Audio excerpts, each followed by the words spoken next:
वालेकुम बच्चों, आज जो हम डिस्कस करेंगे आज फर्स्ट ईयर है। फर्स्ट ईयर केमिस्ट्री के जो प्रैक्टिकल्स वगैरह हैं उसका जो आप जर्नल्स हैं वो आप किस तरह बनाएंगे, उसका रीडिंग किस तरह लिखेंगे, उसका प्रोसीजर, उसके कॉलम्स वगैरह किस तरह बनाएंगे, वो तमाम का तमाम आज मैं आपसे डिस्कस करूँगा फर्स्ट ईयर केमिस्ट्री का। इससे पहले सेकेंड ईयर केमिस्ट्री के प्रैक्टिकल्स वगैरह की एक वीडियो मैंने अपलोड कर चुका हूँ, तो वो आप देख सकते हैं जो सेकेंड ईयर के स्टूडेंट हैं। लेकिन आज हम फर्स्ट ईयर को डिस्कस करेंगे। फर्स्ट ईयर के तमाम प्रैक्टिकल जर्नल आप किस तरह प्रैक्टिकल जर्नल बनाएंगे, कितने प्रैक्टिकल्स हैं और आउटपुट किस तरह बनाएंगे, तमाम प्रोसीजर आज मैं आपसे शेयर करूंगा। तो चलते हैं वीडियो की जानिब।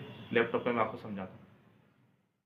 अस्सलाम वालेकुम बच्चों, आज हम डिस्कस करेंगे जैसे आपके पास है प्रैक्टिकल है फर्स्ट ईयर के, तो इसका जर्नल किस तरह मेंटेन करेंगे तो वो मैं आपको बता देता हूँ। इसकी प्रैक्टिकल बुक पे पहले बात हो गई, इसकी रीडिंग वगैरह भी मैं आपको बता देता हूँ। अभी इसमें सारा के तौर पर प्रैक्टिकल नंबर 1 है, demonstrate that gas spread by diffusion. आपको डिफ्यूजन की डेफिनेशन पता होनी चाहिए, क्या है डिफ्यूजन भी और डिफ्यूजन दोनों में फ़र्क पता होना चाहिए।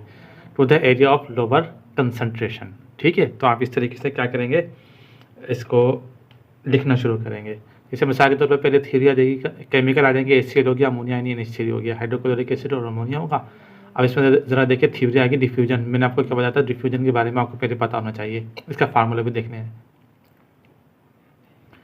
Rate of diffusion is directly proportional to 1/m, ठीक है। तो ये NH3 और HCl में बात हो रही है, इसका फार्मूला आ जाएगा। इस तरीके से आपको पता होना चाहिए, प्रोसीजर पता होना चाहिए। ये प्रोसीजर आएगा, तरीकाकार आपको इस तरह लिखना पड़ेगा, पूरा प्रोसीजर आप देख लें। इसी तरीके से आप प्रोसीजर जनरल में मेंटेन करेंगे, लिखेंगे। केमिकल इक्वेशन देखें, NH3 + HCl NH4Cl यानी अमोनियम क्लोराइड बन जाएगा। आप चाहें तो नाम भी लिख सकते हैं प्रोडक्ट का। अब जरा देखिए डायग्राम आपको बनानी है, इस अच्छे से जनरल में डायग्राम बनाइएगा। इसका ऑब्जर्वेशन आप लिखेंगे, ये आपके रीडिंग आ जाएगी जो आप लेंगे आप इस तरीके से 30 सेंटीमीटर 20 सेंटीमीटर। तो NH4Cl का 36.5 है और 17 grams law of diffusion method निकालेंगे। तो इस तरीके से क्या करेंगे, ये आप इसका रीडिंग आ जाएगी, इसको रिजल्ट में आप लिख देंगे। इस तरीके से लिखेंगे रिजल्ट, चाहे तो ये वाली रीडिंग ही आप लिख सकते हैं, ठीक है। तो ये आप क्या करेंगे, या ये डायग्राम आप बनाएंगे इनमें। प्रैक्टिकल नंबर 2 देखने केमिकल, इसको ज़रा देखिए, पहले ऑब्जेक्ट देखें। Separate a given mixture of ink by paper chromatography. Chromatography की डेफिनेशन आपको पता होना चाहिए। क्रोमो मतलब कलरफुल, ग्राफी मतलब राइटिंग, कलरफुल राइटिंग क्रोमेटोग्राफी कहते हैं इसको। तो इसके भी टाइप्स होते हैं, क्या बात कर रहे हैं, कौन सी पेपर क्रोमेटोग्राफी की बात कर रहे हैं, तो आपको पेपर क्रोमेटोग्राफी के बारे में पता होना चाहिए। केमिकल आ जाएगा इसमें, सबसे पहले केमिकल देखें, मिथानोल या मिथाइल अल्कोहल हो जाएगा, डिस्टिल्ड वाटर हो जाएगा, मिक्सचर ऑफ इंक्स हो जाएगा। जो इंक आपके पास रेड ब्लू ग्रीन इंक्स होती है ना, जस्ट लाइक दैट। तो आप क्या करेंगे, इसको फिर क्रोमेटोग्राफी के तहत इसकी रीडिंग वगैरह मालूम करेंगे, इसका रिटेंशन फैक्टर निकालेंगे। क्या निकालेंगे, रिटेंशन फैक्टर। तो इस तरीके से आप थ्योरी पे लिखिएगा। क्रोमेटोग्राफी के बारे में आपको डिटेल में पता होना चाहिए, क्या टेक्निक है, ये सेपरेशन और मिक्सचर टेक्निक होती है वैसे ही। तो ये आप अच्छी तरह इसको ध्यान में होना चाहिए। फिर इसका प्रोसीजर आप इस तरीके से लिखेंगे, चाहे तो ये आप लिख सकते हैं इस तरीके से ही, बिल्कुल तैयार जर्नल है। और इसके ऑब्जर्वेशन वगैरह आप लिखेंगे। बिलो रीडिंग का मिक्सर आपने दिया होगा, उसका ज़रा देखिए, डिस्टेंस ट्रेवल बाय और distance travel by cold by salt. इस तरीके से देखिए रिटेंशन फैक्टर वगैरह यानी कि आप निकालेंगे, सही है। इस तरीके से आप इसको रीडिंग लिख लेंगे। तो इसके रिजल्ट में देखिए जो टेबल होगा उसका रिजल्ट भी इस तरीके से लिखेंगे। 2 सेंटीमीटर 3 सेंटीमीटर 4 सेंटीमीटर 5 सेंटीमीटर जितना भी ये रिटेंशन फैक्टर है उसका RF वो आप निकाल दीजिएगा। अब ज़रा देखें practical number 3 object, determine the exact molarity. Molarity की डेफिनेशन आपको पता होना चाहिए। मोलारिटी और मोलैलिटी दोनों में फ़र्क आपको पता होना चाहिए। Given solution of H2SO4 sulphuric acid की बात करते हैं, ये ऑयल ऑफ पेट्रोल भी कहते हैं इसका। And volume of this acid required to prepare 500 ml of 0.02 made by volumetric method, ठीक है भाई। तो उसमें केमिकल तरह देखें, सल्फ्यूरिक एसिड हो जाएगा, कॉस्टिक सोडा जिसको हम कहते हैं सोडियम हाइड्रोक्साइड कहलाता है, NaOH हो जाएगा, और फेनोथिलीन जो इंडिकेटर आप यूज़ करते हैं। थ्योरी देखिए, टाइट्रेशन के बारे में पहले डिटेल में लिखेंगे। टाइट्रेशन टेक्निक क्या होती है, ठीक है, एनालाइट क्या होता है, इसमें टाइट्रेंट क्या होता है, ये सब चीज़ें आपको पता होनी चाहिए। मोलरिटी की डेफिनेशन भी आपको पता होनी चाहिए। ये मेजरिंग ये ब्यूरेट हो जाएगा, और इसमें क्या है पाइपेट आउट करेंगे, यानी जस्ट लाइक टाइट्रेशन है। ये टाइट्रेशन के बारे में आपको डिटेल में पता होना चाहिए। तो इसमें ज़रा देखिए इक्वेशन आपको पता होनी चाहिए, चाहे तो आप ये इक्वेशन लिख सकते हैं, सोडियम हाइड्रोक्साइड प्लस H2SO4 होगा, सोडियम सल्फेट NaSO4 बन जाएगा, यानी 2SO4 बनेगा प्लस 2H2 बन जाएगा। प्रोसीजर देखिए इसका, फिल द पीरियड, पूरा प्रोसीजर ज़रा देख लें। इसमें से आप चाहें तो बिल्कुल एज इट इज़ ये भी लिख सकते हैं। अब ज़रा देखिए इसकी रीडिंग वगैरह लिख लें। 1 2 3 0 सेंटीमीटर ये आएगा पहली रीडिंग, ठीक है। तो दूसरी रीडिंग क्या आएगी, पहली रीडिंग 0 सेंटीमीटर से स्टार्ट हुई, 10 आ गई, फिर 20 आ गई। इस टाइप 30 सेंटीमीटर क्यूब भी लिख सकते हैं, 40 भी आ सकती है। इस तरीके से क्या है 10 सेंटीमीटर क्यूब का एवरेज आ गया इसके अंदर। वॉल्यूम का यूनिट क्या होता है, सेंटीमीटर क्यूब में डिनोट करते हैं। आप जरा देखिए इसका ऑब्जर्वेशन देख लें, वॉल्यूम ऑफ NaOH ब्यूरेट जरा देख लें, वॉल्यूम ऑफ H2SO 10 ml जो पिपेट आउट करेंगे और मोलरिटी ऑफ NaOH 0.1 मोलर आप पहले बना हुआ। Volume of NaOH burette reading लेंगे, BR मतलब burette reading. Volume of H2SO 10 ml हो जाएगा, मोलरिटी ऑफ NaOH हो जाएगा 0.1 मोलर और मोलरिटी ऑफ H2SO हो जाएगा सल्फ्यूरिक एसिड। तो इसके तरीके इसकी कैलकुलेशन भी आपको पता होनी चाहिए, N1 M2 V2 N2। तो ये आपको क्या करना पड़ेगा, इसकी रीडिंग भी आप ले लीजिएगा। तो कैलकुलेशन देखें, calculate for exact molarity of H2SO4 है आपके पास। तो आप ज़रा देखें इसकी कैलकुलेशन में N1 V1 N1 M2 V2 N2। Small n क्या है, नंबर ऑफ मोल्स हो जाएगा। तो M1 V1 N1 M2 V2 N2 हो जाएगा। तो इसकी रीडिंग निकाल के आप क्या करेंगे, मोलरिटी ऑफ एसिड आ जाएगा आपके पास 0.05 M मोलर यानी ऑफ H2SO4। इस तरीके से आप क्या कर सकते हैं, इसके कैलकुलेशन करेंगे M1 V1 = M2 V2, तो 0.05 मोलर है, V1 आ जाएगा आपके पास और M2 0.02 है 500। बना बनाया जनरल है तो आपके पास रीडिंग सारी तैयार है। तो बिल्कुल एग्जैक्ट आप ऐसी रीडिंग भी लिख सकती हैं या लिख सकते हैं बच्चे, ठीक है। तो रिजल्ट देखें, the exact molarity of H2SO4 is 0.05 molar, volume of acid required to prepare a 500 ml of 0.02 molar H2SO4 is 200 centimetre cube. ये रिजल्ट भी आप लिख सकते हैं क्योंकि प्रैक्टिकल परफॉर्म करा चुका मैं। तो ये स्टूडेंट्स ने कहा मुझे, तो मैंने कहा चलिए आपके लिए एक वीडियो बना दी जाए इस पर।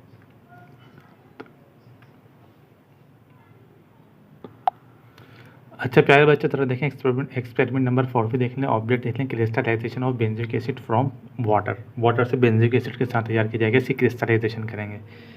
तो ज़रा देखिए क्रिस्टल्स क्या होती है, एमोर्फस क्या होती है, पहले तो आपको फ़र्क पता होना चाहिए कि क्रिस्टलाइजेशन का प्रोसेस क्या था, वो भी आपको पूरे पता होना चाहिए, ठीक है। इसमें आप देख सकते हैं क्रिस्टलाइजेशन के बारे में लिखा हुआ है, इसका प्रोसीजर भी आप देख लें। पूरा प्रोसीजर आप चाहें तो इसे लिख दीजिएगा, एज इट इज़ लिख दीजिएगा, बहुत अच्छा प्रोसीजर लिखा है मैंने। एक्सपेरिमेंट ज़रा देख लें, इस तरह hot water plus benzoic acid, ठीक है, पूरा स्थान लिखिएगा, हर चीज़ आपको इजीली इसमें से देख के लिख सकते हैं आप प्रैक्टिकल में। तो ये देख लें टेबल इस तरीके से। तो अब तक देखिए result, white crystals of pure benzoic acid are obtained by the process of crystallisation. तो ये जनरल में आप इस तरह मेंटेन कर सकते हैं इसको। ये देख लें आपके पास जार्स वगैरह हैं, इसमें आपने लिया है येलो कलर इक्विलिब्रियम, देखिए CrO4 हो गया, CrO7 हो गया और CrO7 रेड कलर में, ब्लू ऑरेंज कलर में, येलो कलर में, इस तरीके से। तो ज़रा देखिए एक्सपेरिमेंट देख लें, इस तरीके से आप क्या कर सकते हैं, इसका ऑब्जर्वेशन कॉलम आप टेबल बना सकते हैं। एक्सपेरिमेंट नंबर 5 देखिएगा, demonstrate are shift in equilibrium point of a reaction by changing concentration correct Le Chatelier principle. Le Chatelier principle आपको पता होना चाहिए, हो क्या है, इक्विलिब्रियम वगैरह पे बेस करता है, ये अच्छी तरह आपको उसका पता होना चाहिए। थ्योरी देखिए इसकी, पोटाशियम डाइक्रोमेट K2Cr2O7 इसमें लेंगे, पोटाशियम डाइक्रोमेट का फार्मूला आएगा।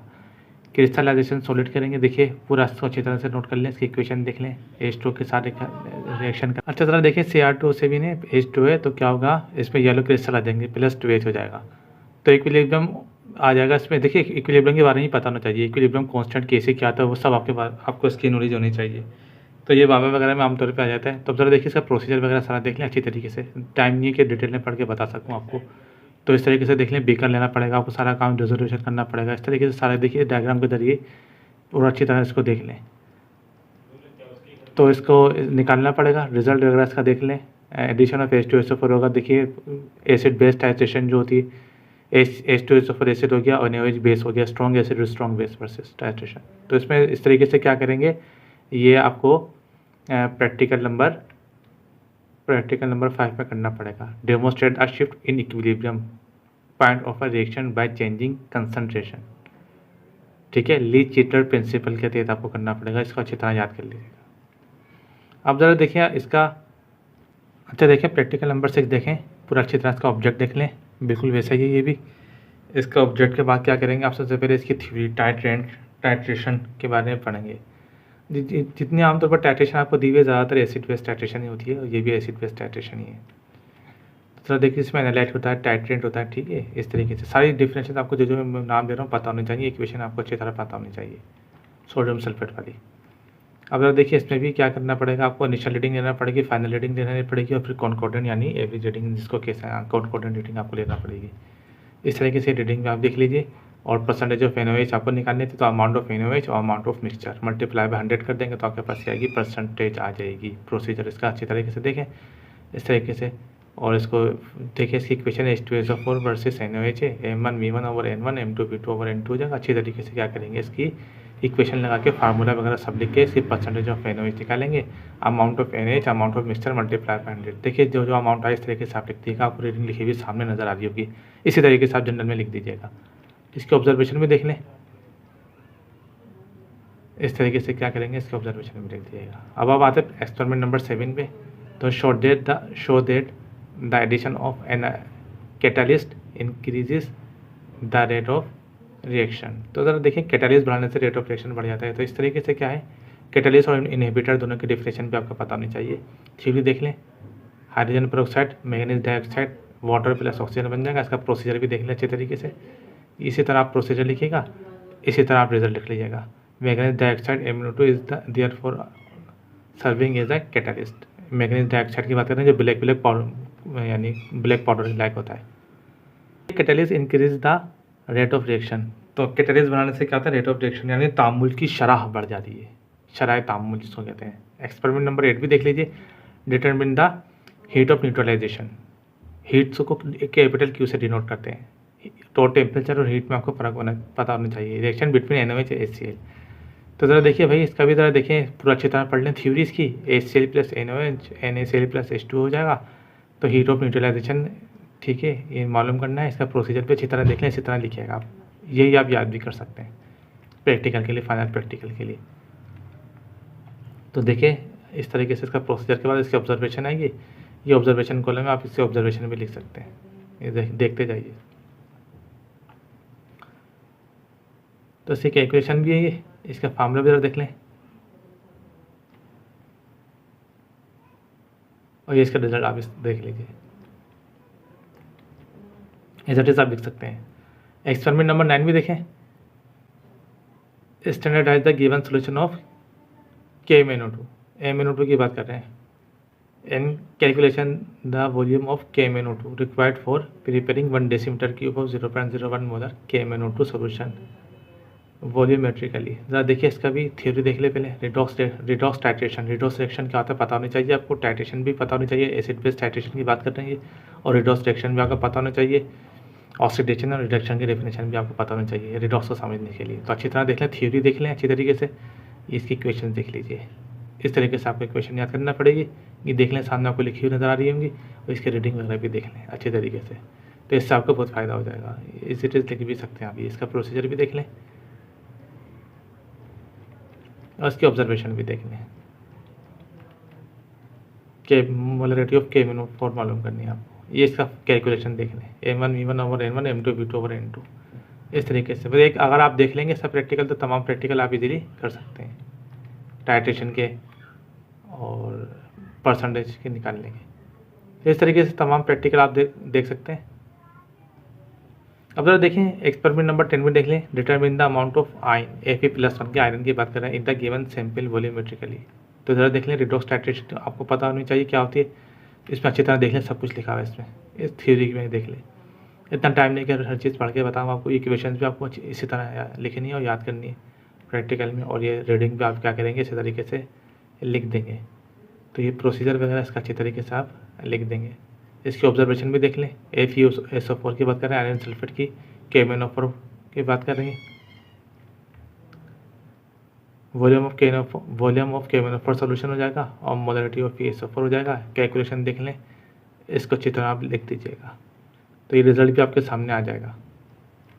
देख लें आप रिजल्ट भी, सारे रिजल्ट लिखेंगे आप। एक्सपेरिमेंट नंबर 11 में ज़रा देख लें, determine the solubility of Mohr salt.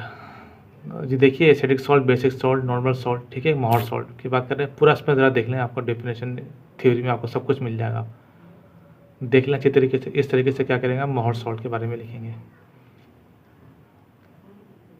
इसका फार्मूला भी देख लें और इसका प्रोसीजर भी देख लें अच्छी तरह। इसका प्रोसीजर देख लें, यही आप लिखिएगा पॉइंट वाइज। देखिए मोहर सॉल्ट के और इसके मोलरिटी ऑफ KMnO4 देख लें और वॉल्यूम ऑफ KMnO4, ब्यूरिडेटिंग जिसको कहते हैं, बेरिट देखा होगा ना, बेरिट और पाइपेट अच्छी तरह देख लीजिएगा ताकि कोई मसला ना हो, दोनों में फ़र्क पता होना चाहिए आपको। ये इसकी रीडिंग देख लें, कैलकुलेशन। मोरसोड का फार्मूला देख लें, FeSO4 NH4 SO4 हो जाएगा, मोरसोड कहलाता है। डॉट 6H2 यानी hydrated. Room temperature is found in 23.5 ग्राम पर 100 सेंटीमीटर क्यूब। तो जरा देखिए एक्सपेरिमेंट नंबर 12 भी देख लें, इसके बाद वीडियो एंड करनी है। The given solution contain 6 gram Na2CO3 sodium carbonate की बात कर रहे हैं पर डेसीमीटर क्यूब यानी वॉल्यूम होगा। Determine the percent purify of the sample solution bye volumetric method. तो ज़रा देख लें थ्योरी, टाइट्रेशन देख लें, ACl वगैरह इसमें यूज होंगे, Na2CO3 strong acid weak base, titration के लाएगी पूरा अच्छी तरह देख लें। इसके ACl क्या है, हाइड्रोक्लोरिक एसिड, Na2CO3 क्या है, सोडियम कार्बोनेट कहते हैं। तो इसको ये क्वेश्चन आपको पता होना चाहिए, purify amount of substance amount of mixture multiply by 100। ये ज़रा देखिए परसेंट प्यूरीफाई का फार्मूला देखिए, इसका प्रोसीजर देख लें अच्छी तरीके से, बिल्कुल इसी तरह आप लिखिएगा, याद कीजिएगा। इसकी तरह कैलकुलेशन भी देख लें, Na2CO3 वर्सेज HCl M1V1 और N1 वही मोलरिटी का फार्मूला लगेगा इसके अंदर। M1 0.048 मोलर आ जाएगी, calculation for amount of Na2CO3 था, ये Na2CO3 का अमाउंट आ जाएगा, ऑब्जर्वेशन आ जाएगी इसमें इस तरीके से। अब जरा देखिए इसकी रीडिंग देख लें, इनिशियल रीडिंग हो जाएगी और इधर देखिए फाइनल रीडिंग, इस तरीके से इसकी क्या होगी, 2 रीडिंग ले लेंगे। इस तरीके से calculation for percent purify of Na2CO3, इस तरीके से क्या करेंगे कैलकुलेशन फॉर परसेंट प्यूरीफाई देख सकते हैं। तो ज़रा देखिए फार्मूला देख लें, amount of Na2CO3 amount of mixture multiply by 100, इस तरीके से 84.6% आ जाएगा। रिजल्ट आप देख लें, इस तरीके से आप क्या करेंगे रिजल्ट में लिख लेगा। तो इस तरीके से आप जनरल मेंटेन कर सकते हैं। ये तो आज का हमारा प्रैक्टिकल था टॉपिक हमारा, तो जनरल बनाने का तरीका है, तमाम प्रैक्टिकल्स आप इस तरह लिख सकते हैं।